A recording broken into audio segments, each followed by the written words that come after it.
Hello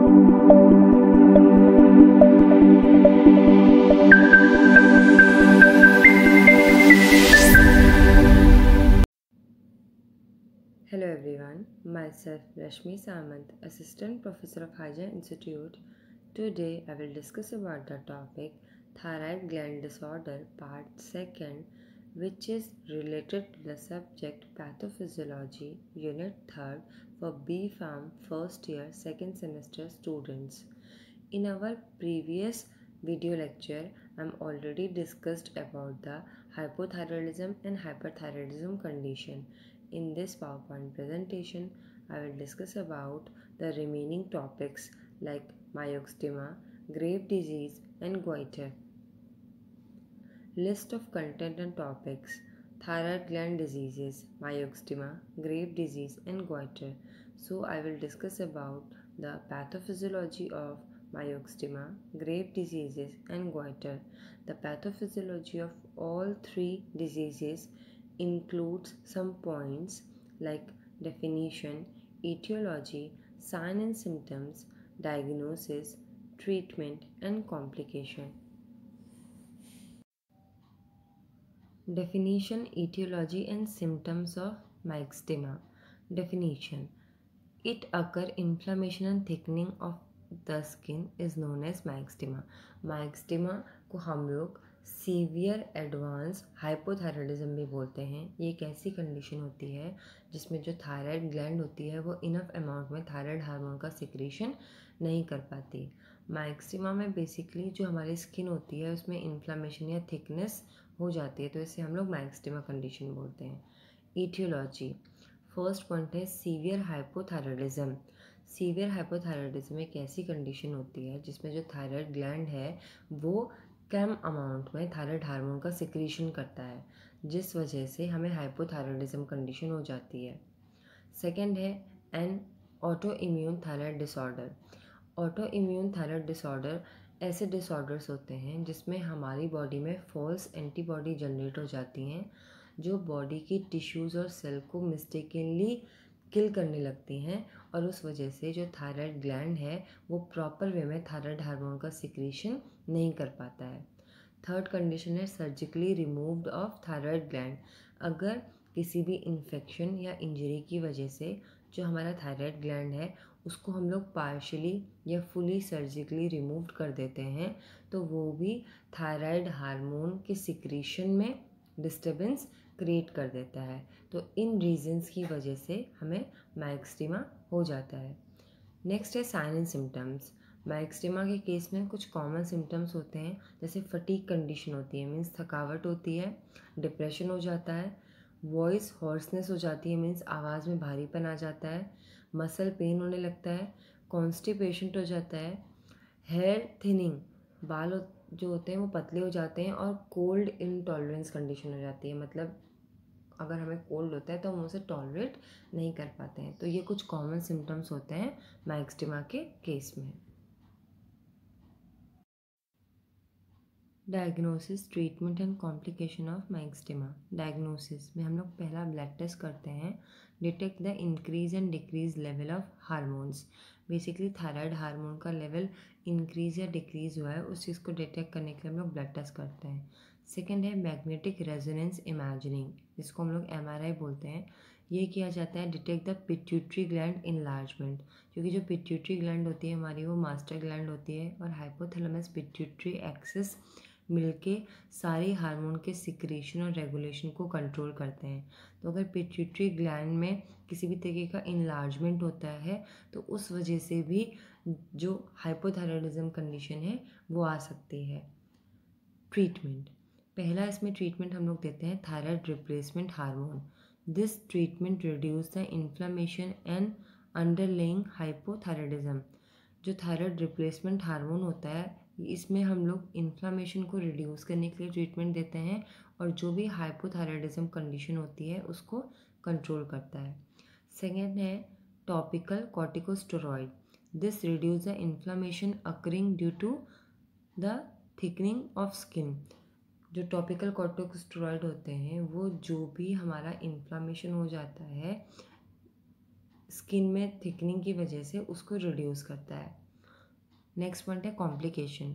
in the case of myxoedema कुछ common complications होते हैं, जैसे इनफर्टिलिटी कंडीशन हो जाती है, मिसकैरेज, हाइपोक्सिया और कोरोनरी आर्टरी डिजीज़।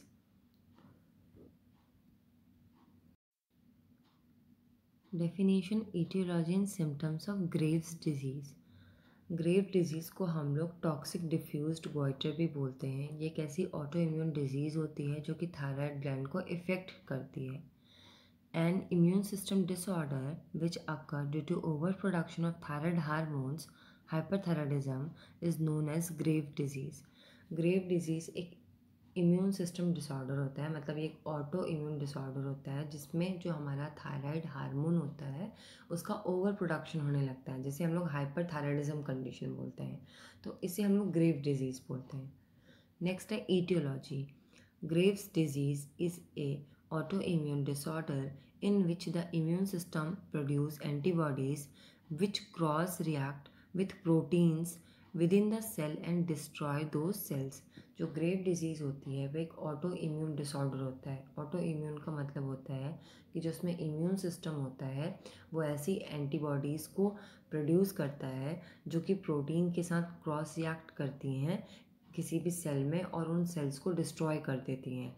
मीन्स कि ऑटो इम्यून में हमारी बॉडी में फॉल्स एंटीबॉडी जनरेट होती है जो कि बॉडी की ही सेल्स को डिस्ट्रॉय कर देती हैं। The thyrotropic receptor antibody and thyroid stimulating immunoglobulin are responsible for the grave disease. In the case of grave disease दो फॉल्स एंटीबॉडी जनरेट होती हैं, एक होती है थायरोट्रॉपिक रिसेप्टर एंटीबॉडी और दूसरी होती है थायराइड स्टिमुलेटिंग इम्यूनोग्लोबुलिन्स। तो ये क्या करती हैं कि जो भी हमारा सेल्स होती हैं उनमें जो प्रोटीन लगे होते हैं उनको उनके साथ क्रॉस रिएक्ट करके उन सेल्स को डिस्ट्रॉय कर देती हैं। तो जिस वजह से जो हमारा थायराइड ग्लैंड होता है उसमें थायराइड हार्मोन का ओवर प्रोडक्शन होने लगता है और हमें ग्रेव डिजीज़ हो जाती है। नेक्स्ट है sign and symptoms. In the case of grave disease कुछ कॉमन सिम्टम्स होते हैं, जैसे फटीग मतलब थकावट, वेट लॉस, एंजाइटी। नेक्स्ट है यहाँ पे ग्रेव डर्मोपैथी। इसका मतलब होता है कि हमारी जो टॉप या फिट की जो स्किन होती है वो यूजुअली थिक और रेड हो जाती है। ग्रेव्स ऑप्थेल्मोपैथी, इसका मतलब होता है कि जो आइज़ होती हैं वो ब्लर हो जाती हैं। इसमें ग्वाइटर कंडीशन भी हो जाती है। ग्वाइटर का मतलब होता है कि जो थायराइड ग्लैंड है उसका जो साइज़ होता है वो एबनॉर्मल हो जाता है या इनलार्ज हो जाता है due to over production of thyroid hormone. जो मेंस्ट्रुअल साइकिल है वो डिस्टर्ब हो जाती है। तो ये सारे कॉमन साइन एंड सिम्टम्स होते हैं in the case of grave disease. Next हम लोग इसमें बात कर रहे हैं डायग्नोसिस की। तो ग्रेव डिजीज़ को हम लोग डायग्नोस करेंगे ब्लड टेस्ट करके या थायराइड स्टिमुलेटिंग हार्मोन टेस्ट करके। इसमें बेसिकली हम लोग दो तरीके से थायराइड स्टिमुलेटिंग हार्मोन टेस्ट करते हैं। एक हम लोग करते हैं टायरोट्रोफिन रिसेप्टर एंटीबॉडी का और दूसरा हम लोग करते हैं थायराइड स्टिमुलेटिंग इम्यूनोग्लोबिन एंटीबॉडी का टेस्ट। ठीक है, इसके अलावा हम लोग ब्लड टेस्ट करते हैं। ब्लड टेस्ट में हम लोग ये देखते हैं कि थायराइड ग्लैंड से कितना थायराइड हार्मोन का सिक्रेशन ज़्यादा हुआ है, मतलब हाइपोथायराइडिज्म कंडीशन कितना ज़्यादा सीवियर है। और थायराइड स्कैन भी करते हैं, उससे हमें ये पता चलता है कि थायराइड ग्लैंड में कितना ज़्यादा एबनॉर्मली इनलार्जमेंट हुआ है। तो ये सारे कॉमन डायग्नोसिस टेस्ट हम लोग करेंगे इन the case of Graves disease. Next है हमारा treatment. In the case of treatment हम लोग एंटी थायराइड ड्रग लेंगे जिसका एग्जाम्पल है मिथिमाजोल। ठीक है, उसके बाद रेडियो एक्टिव आयोडीन थेरेपी भी ले सकते हैं। ग्रेव डिजीज़ में ये जो रेडियो एक्टिव आयोडीन थेरेपी होती है बहुत ही ज़्यादा कॉमन होती है। इसमें हम क्या करते हैं कि पेशेंट को रेडियो एक्टिव आयोडीन 131 के डोजेस को प्रोवाइड करते हैं पिल्स के फॉर्म में। नेक्स्ट पॉइंट है complication. In the case of grave disease हमें क्या क्या कॉम्प्लिकेशन हो सकते हैं, तो कुछ प्रेगनेंसी इश्यूज हो जाते हैं। In the case of women pre term birth हो जाता है बच्चे का। ठीक है, फोटल थायराइड डिसफंक्शन, जो बेबी होता है उसमें भी थायराइड डिसफंक्शन हो जाता है। और कभी कभी हार्ट प्रॉब्लम हो जाती है जिसे हम लोग कंजेस्टिव हार्ट फेल्योर बोलते हैं। तो ये सारे कॉम्प्लिकेशंस होते हैं in the case of Graves disease. Diagnosis of goitre. Diagnosis में हम पहला टेस्ट करते हैं hormone test. By performing blood test a doctor determine the amount of hormones thyroid and pituitary gland produce low level of thyroid hormone in the blood indicate underactive thyroid gland। Blood test perform करने के through कोई भी doctor जो होता है वो ये determine कर लेता है कि जो थायराइड ग्लैंड है या पिट्यूटरी ग्लैंड है वो किस अमाउंट में हार्मोन्स का सिक्रीशन कर रहे हैं। अगर हमारा थायराइड हार्मोन का प्रोडक्शन लो लेवल में हो रहा है ब्लड में, तो वो ये इंडिकेट करता है कि हम अंडर एक्टिव थायराइड ग्लैंड वाली कंडीशन में हैं। While high level of TSH at the same time indicate that pituitary gland stimulate the thyroid gland to produce more thyroid hormone। और सेम टाइम में अगर थायराइड स्टिमुलेटिंग हार्मोन का secretion ज़्यादा level में होता है तो वो ये इंडिकेट करता है कि जो पिट्यूटरी ग्लैंड है वो थायराइड ग्लैंड को स्टिमुलेट कर रही है कि वो ज़्यादा अमाउंट में थायराइड हार्मोन का सिक्रीशन करे। High levels thyroid hormone and low levels of TSH indicate an overactive thyroid gland। अगर हमारी बॉडी में ज़्यादा अमाउंट में थायराइड हार्मोन है और लो लेवल में थायराइड स्टिमुलेटिंग हार्मोन है तो वो ओवर एक्टिव थायराइड ग्लैंड को इंडिकेट करता है या फिर हाइपरथायराइडिज्म कंडीशन को इंडिकेट करता है। सेकेंड है antibody test. Goiter may also result due to production of abnormal antibodies whose present can be determined by a blood test। जो goiter होता है वो abnormal antibody production की वजह से भी हो जाता है, जिसकी जो presence होती है उसे हम लोग blood test के थ्रू ही determine कर सकते हैं। इसमें कुछ common antibodies होती हैं जैसे कि thyroid stimulating immunoglobulin antibody और थायरोट्रॉफिक रिसेप्टर एंटीबॉडीज़, तो इनका डिटेक्शन हम लोग ब्लड टेस्ट के थ्रू करते हैं। नेक्स्ट टेस्ट है अल्ट्रासोनोग्राफी।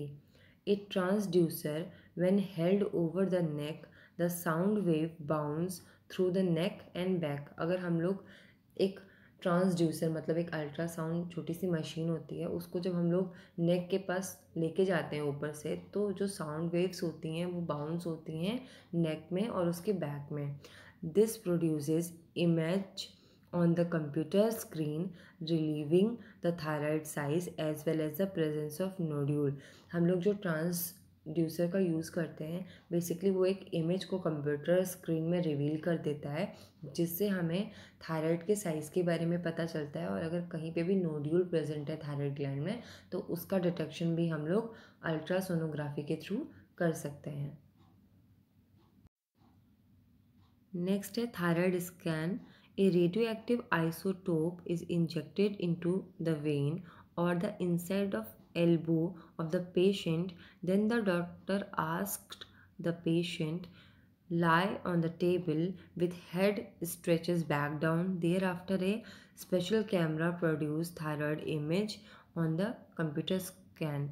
थायराइड स्कैन एक ऐसा प्रोसेस होता है जिसमें हम लोग रेडियो एक्टिव आइसोटोप को इंजेक्ट करते हैं वेन के थ्रू, ठीक है, inside the elbow of the patient. और उसके बाद डॉक्टर पेशेंट को बोलता है कि वो अपने हेड को स्ट्रेच करके बैकवर्ड एक टेबल पे लेट जाए और उसके बाद स्पेशल कैमरा के थ्रू हम लोग जो थायराइड ग्लैंड होता है उसका इमेज कंप्यूटर स्कैन में लेते हैं और ये चेक करते हैं कि जो थायराइड ग्लैंड है उसमें कितना एबनॉर्मलिटी हुआ है या उसका जो साइज़ है वो कितना ज़्यादा बढ़ गया है। ट्रीटमेंट, यहाँ पे हम लोग कुछ मेडिकेशंस देंगे जैसे thyroid hormone replacement with levothyroxine resolve hypothyroidism symptoms and at the same time slow down the release of TSH from pituitary gland, thus the size of goiter is reduced। जो thyroid hormone replacement होता है अगर उसको हम लोग लिवोथायरोक्सिन के साथ देंगे तो जो हाइपोथायराइडिज्म के सिम्टम्स हैं उसको रिजॉल्व करेगा और जो थायराइड स्टिमुलेटिंग हार्मोन है, ठीक है, उसके रिलीज़ को स्लो करता है फ्रॉम द पिट्यूटरी ग्लैंड, तो जो गोइटर का साइज़ होता है वो रिड्यूस हो जाता है। इसमें हम लोग एस्प्रिन या कॉर्टिकोस्टेरॉइड का भी यूज़ कर सकते हैं जो भी थायराइड में इन्फ्लामेशन होता है उसको रिजॉल्व करने के लिए। नेक्स्ट है thyroidectomy. If the goitre is large nodular and make breathing and swallowing difficult, a part of and the complete thyroid is surgically removed. अगर हमारा जो ग्वाइटर है वो बड़ा है या नोडुलर है या उस वजह से हमें ब्रीदिंग या swallowing में डिफ़िकल्टी हो रही है, तो थायराइड का एक पर्टिकुलर पार्ट या कंप्लीट थायराइड को ही हम लोग सर्जिकली रिमूव कर देते हैं। इस कंडीशन को हम लोग थायरोइडेक्टोमी बोलते हैं। लास्ट मेडिकेशन है यहाँ पे radio active iodine. Condition of over active thyroid gland is treated by taking radio active iodine orally which reaches the gland via blood stream and destroy the thyroid cells. The treatment reduce the goiter size. अगर हमारी body में over active thyroid gland की condition है तो उसको हम लोग normalise कर सकते हैं by taking radio active iodine orally, जो कि हमारे ब्लड स्ट्रीम में जाके पहुंचता है और थायराइड जो सेल्स हैं उनको डिस्ट्रॉय करता है, जिस वजह से जो गोइटर का साइज़ होता है वो रिड्यूस हो जाता है। Complications in the case of goitre कुछ कॉमन कॉम्प्लिकेशंस होती हैं, जैसे डिफ़िकल्टी इन सॉलोइंग, खाना खाने में हमें डिफ़िकल्टी होती है, हॉर्सनेस ऑफ वॉइस, आवाज़ में भारीपन आ जाता है, वेट लॉस हो जाता है और स्लीप डिस्टर्ब्ड हो जाती है। References, these are some references जहाँ से ये पावर पॉइंट प्रेजेंटेशन का कंटेंट लिया गया है। Thank you so much.